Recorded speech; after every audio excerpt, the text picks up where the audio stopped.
Hi, this is Paul Bowerman, Bowerman 939. I just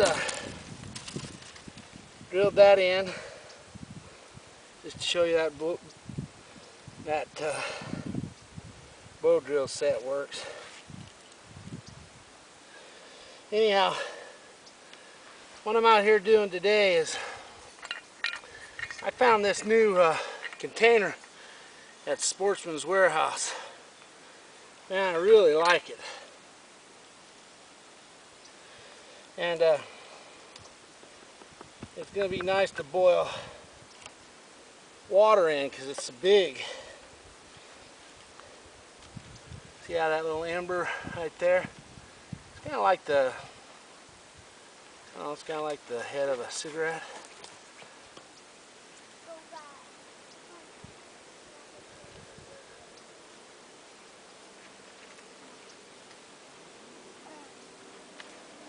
I don't smoke, but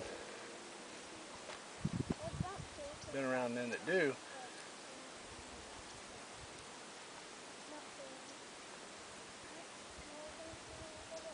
Uh-oh. Losing it. Anyhow, we're going to build a fire this morning and show you how to build a,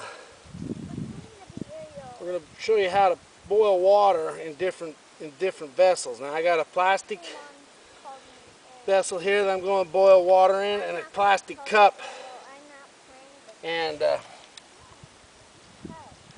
anyhow, this is, I'll get that all set up and show you that. You got to have coals, a lot of coals to boil water. And anyhow, I'll get that all set up and then we'll video it. This is Bowerman 939 of the Brigham Tea Company. Thanks for watching.